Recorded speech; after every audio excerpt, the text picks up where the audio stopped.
Bueno, como anunciamos en el video anterior, lo que vamos a hacer ahora es formular la regla de la cadena, la regla para diferenciar funciones compuestas, utilizando el lenguaje de variables dependientes y variables independientes. Entonces, el primer paso consiste en pensar cómo describimos una composición de dos funciones de análisis 2. Tenemos f de Rn a Rp, g de Rp a Rm, que cumplen esta condición. O sea, la imagen de f está dentro del dominio de G. Entonces, está definida esta composición. Entonces, ¿cómo describimos esta situación, digamos así, en términos de variables? Bueno, en forma vectorial es muy fácil, digamos, lo mismo que en análisis 1, porque uno dice, bueno, lo que yo tengo es una variable vectorial y, que es cierta función de la variable vectorial x. A su vez, tengo una variable vectorial z, que es una cierta función de esta variable vectorial y. Con lo cual, ciertamente, esta variable z es una función de la variable x, de la variable vectorial x, a través de la composición. Z va a ser g en f de x igual a h de x, llamamos h a la composición, es lo que tenemos acá. Estamos describiendo esta composición en términos de variables en forma vectorial. Ahora, x flechita, esa variable vectorial está en el espacio Rn, entonces x flecha es x1, xn, representa n variables escalares, digamos así, ¿no? Que tiene n componentes escalares. La variable y está en Rp, porque como f toma valores en Rp, entonces la variable y tiene p componentes escalares y la variable z tiene m componentes escalares. Es decir, de acuerdo con las dimensiones de los espacios de salida y de llegada, tanto de f como de g, tenemos esto, esto y eso. Bien, entonces ahora vamos a volver a escribir estas mismas ecuaciones, pero en forma escalar.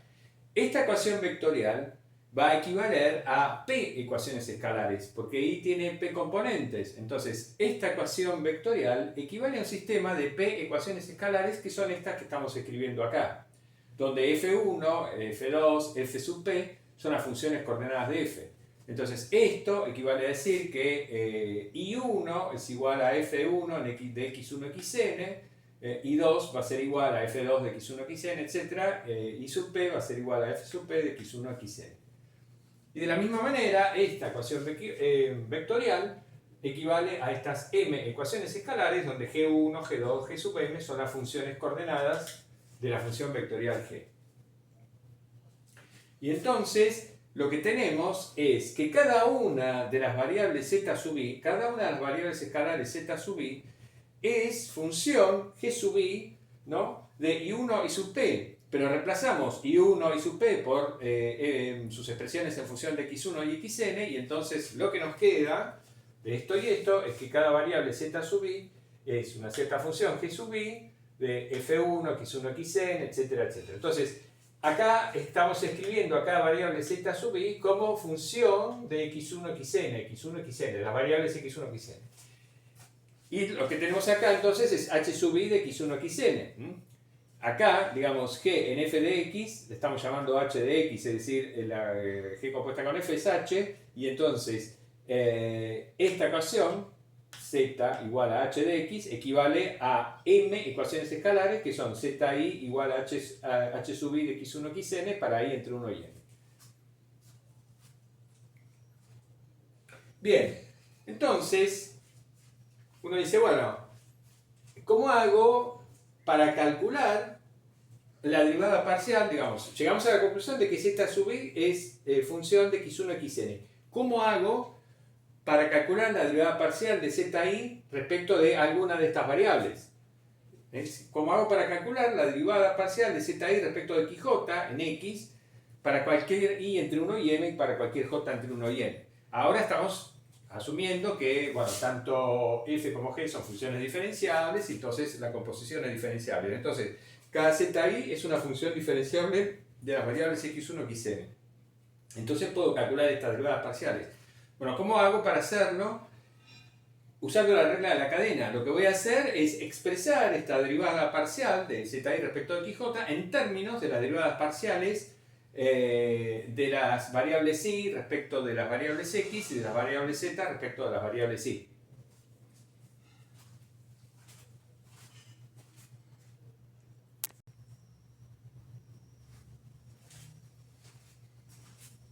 Bueno, entonces dijimos que vamos a calcular esta derivada parcial usando la regla de la cadena. Lo hacemos acá. La derivada parcial de ZI respecto de XJ, evaluada en X, bueno, ZI es HI de X1 XN. Entonces, esta derivada parcial respecto de XJ es la derivada parcial de la función HI respecto de XJ, evaluada en X, en el vector X, X1 XN. Es esto mismo que tenemos acá. Pero esto que tenemos acá, esta derivada parcial, la función coordenada HI respecto de XJ, por definición de matriz jacobiana, es el coeficiente genérico IJ de la matriz jacobiana de H en X. Y por la regla de la cadena, lo que sabemos es que esta matriz jacobiana es el producto de estas dos matrices jacobianas. De modo tal de que esta derivada parcial es el coeficiente genérico IJ de este producto de matrices. El coeficiente genérico IJ de este producto de matrices es esto que tenemos acá. Usamos la definición de multiplicación de matrices. Esta, recordemos, esta es una matriz M por P y esta es una matriz P por N. Entonces, el coeficiente genérico IJ del producto de estas dos matrices es la suma de K igual 1 hasta P del coeficiente IK de esta matriz, de la matriz jacobiana de G en f de X. El coeficiente IK es esta derivada parcial, por el coeficiente KJ de esta matriz, que por definición de matriz jacobiana es esa derivada parcial. Y por otra parte, esta derivada parcial de GI respecto de I sub K, en virtud de estas ecuaciones que tenemos acá, ¿no? Esta derivada parcial es la derivada parcial de la variable ZI respecto de I sub K en f de X. La derivada parcial de GI respecto de I sub K es la derivada parcial de ZI respecto de I sub K. Porque ZI es GI de I1 y 2 I sub P. Y la derivada parcial de f sub k respecto de XJ, en virtud de estas ecuaciones, es la derivada parcial de la variable I sub k respecto de XJ, evaluada en X. Entonces, finalmente así pudimos expresar esta derivada parcial de la variable ZI respecto de la variable XJ en función de las derivadas parciales de las variables ZI respecto de las I sub k y de las variables I sub k respecto de las XJ. En forma abreviada, si omitimos los puntos donde están evaluadas las derivadas parciales, cosa que a veces no conviene hacer porque uno se pierde, pero si uno más o menos no está perdido, bueno, entonces la regla de la cadena se expresa de manera más sintética así, y también de una manera sintética y bastante sugerente, ¿no? Esta sería entonces la expresión general de la regla de la cadena en términos de variables. Lo que vamos a hacer a continuación es ver algunas situaciones especiales.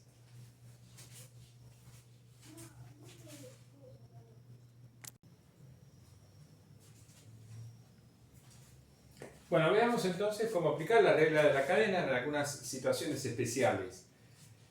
Por ejemplo, vamos a suponer que tenemos una variable escalar z, que es una cierta función de p variables escalares, i1, i2 y sub p, donde cada una de estas, a su vez, es una cierta función de otras n variables escalares. Bien, entonces, acá lo que tenemos es la situación particular en la cual m es igual a 1, ¿no? Si nos remitimos a la nomenclatura que veníamos utilizando para describir en general las composiciones, estamos, sí, la función f va de Rn a Rp en este caso, pero la función g va de Rp a R, por eso z solamente tengo una variable escalar z. Bueno, entonces la variable z, en virtud de esta situación, es función de estas n variables x1, x2, xn. Para calcular la derivada parcial de z respecto de alguna de estas variables, la derivada parcial de z respecto de xj, usamos la regla de la cadena, tal cual como está encuadrada, ¿no? en la pizarra anterior, en forma sintética, ¿no? Habíamos obtenido esta expresión. Estas son todas las derivadas parciales de z respecto de x1, respecto de x2, respecto de xn. Bueno, por ejemplo, un caso particular, digamos, o mejor dicho, un ejemplo concreto de esta situación podría ser el siguiente que estamos describiendo acá. Supongamos que sabemos que z es una cierta función g de x cuadrado menos y cuadrado 2xy, donde g es una función de R2 a R diferenciable. O sea, g es una función diferenciable, es un campo escalar, ¿no? G es un campo escalar diferenciable en todo plano R2. No conocemos quién es G, pero sabemos que es un campo escalar diferenciable en todo plano R2. Y sabemos que la variable z está relacionada con las variables x e y de esta manera. Entonces acá hay una composición de funciones, implícita, digamos así, de funciones diferenciables. Acá estamos componiendo esta función g, desconocida, con la función que va de R2 a R2 y que transforma cada punto xy del plano R2 en el punto x cuadrado menos y cuadrado, 2xy. O sea, la función f, acá, digamos, está implícita, está metida ahí. F de xy es igual a esto. Bien. Entonces, ¿cómo hacemos para calcular las derivadas parciales de z respecto de x y de z respecto de y? Bueno, usamos la regla de la cadena. En este caso, la derivada de z respecto de x. Acá, en lugar de llamar i1 e i2 a estas variables, las variables donde evalúo la función g, a la función g acá la estoy evaluando en i1, i2 y p. Bueno, acá la estoy evaluando en dos variables que voy a llamarlas u y b.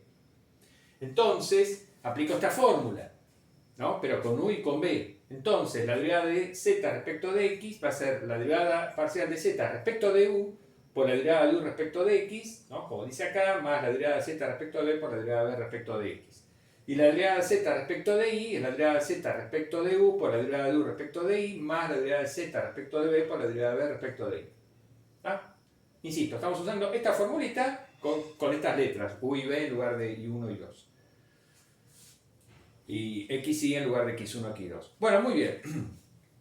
Ahora, la derivada de z respecto de u es la derivada de esta función de este campo escalar g respecto de u. Entonces, lo escribimos así. Y además, y esto es importante, esta derivada parcial está evaluada acá mismo. Entonces, para expresar la derivada parcial de z respecto de x en términos de x y de y solamente, de esas variables, que es lo que interesa, escribimos x cuadrado más y cuadrado 2xy. La derivada de u respecto de x, esa la podemos calcular, porque tenemos la expresión explícita de u en función de x y de y, y tenemos la expresión explícita de b en función de x y de y. Entonces, acá nos conviene decir, bueno, pero ¿quién es la derivada parcial de u respecto de x? Es 2x. ¿No? Esta derivada parcial de z respecto de b es la derivada parcial de g respecto de b, evaluada acá también, por la derivada de b respecto de x, que es 2y. Bueno, de la misma manera calculamos la derivada parcial de z respecto de y, ¿no? Estas dos, acá va la derivada de g respecto de u, como arriba, la derivada de g respecto de b, como arriba. Acá va la derivada de u respecto de y, que es menos 2y, y la derivada de b respecto de y, que es 2x. Bueno, con los datos que tenemos, es lo máximo que podemos decir, que las derivadas parciales de la variable z respecto de x y respecto de y quedan expresadas de esta manera. Como a la función g no la conocemos, es lo máximo que podemos decir.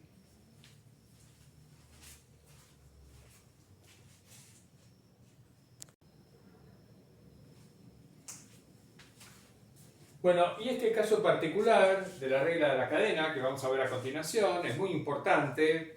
Nos vamos a remitir a él en muchas ocasiones. Se trata de la aplicación de la regla de la cadena cuando tenemos la composición de un campo escalar con una trayectoria. Ya hemos hablado de trayectorias, en particular de trayectorias diferenciables. Bueno, supongamos que f es un campo escalar de n variables definido en un abierto D, que es un campo escalar diferenciable en el abierto D, y supongamos que R es una trayectoria diferenciable definida en un cierto intervalo abierto I de la recta real,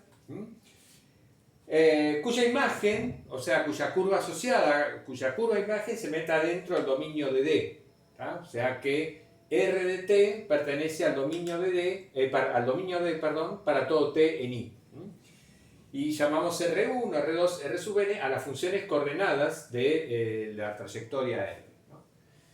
Entonces, como se cumple esto, como la curva asociada con la trayectoria R está dentro del dominio del campo escalar F, podemos evaluar el campo escalar F sobre toda esa curva. Es decir, podemos considerar la composición de F con la trayectoria R. Esta composición, fíjense, el dominio de ella, por supuesto, es el dominio de R, que es el intervalo abierto I de la recta real. Y como f es un campo escalar, toma valores reales, de modo tal de que esta composición, que la estamos llamando phi, es una función de análisis 1, que va de los reales en los reales. Es una función real de una única variable real.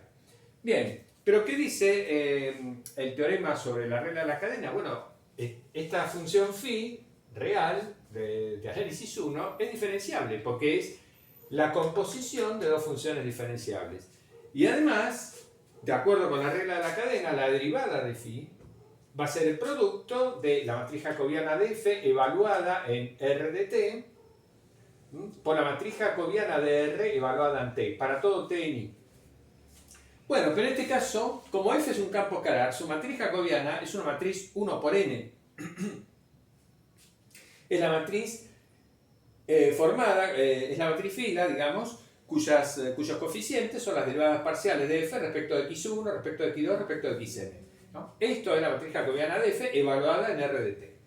Y la matriz jacobiana de R, al ser R una función que va de R a Rn, la matriz jacobiana es una matriz columna, n por 1, cuyos coeficientes, desde luego, son las derivadas, la derivada respecto de t de las funciones coordenadas de la trayectoria. Entonces, esto es la matriz jacobiana de R. Bueno, cuando multiplicamos esta matriz fila por esta matriz columna, desde luego nos da esa, ¿no? Esa expresión, esa sumatoria.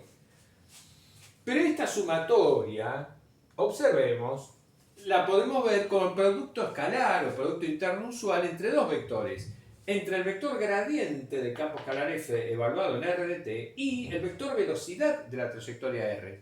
Porque el vector velocidad de la trayectoria R tiene esas coordenadas. Entonces, fíjense, la conclusión la podemos escribir de esta manera.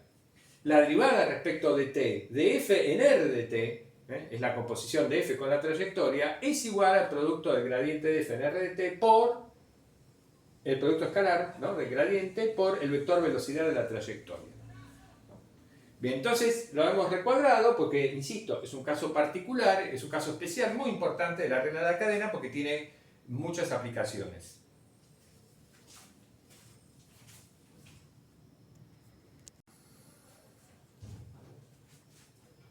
Bueno, como dos últimos casos especiales, vamos a considerar primero la composición de una función real, de una función real de una variable real con un campo escalar. Acá f es un campo escalar diferenciable, suponemos, en un abierto D de Rn, y phi es una función derivable o diferenciable de los reales en los reales. F y phi diferenciables. Entonces, la composición, esta composición la podemos considerar, por supuesto, va a ser un nuevo campo escalar. La función h, que es la composición de phi con f, es un nuevo campo escalar, también definido en el mismo dominio D, y va a resultar ser diferenciable.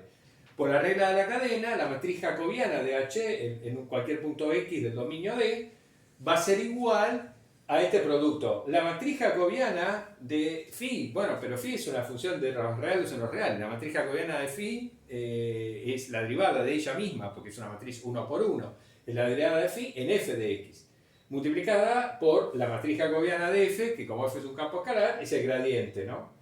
Entonces, digamos, finalmente nos queda esta expresión para la matriz jacobiana de h. O sea, acá en realidad, en lugar de poner matriz jacobiana, podríamos haber puesto directamente el gradiente, ¿no? El gradiente de h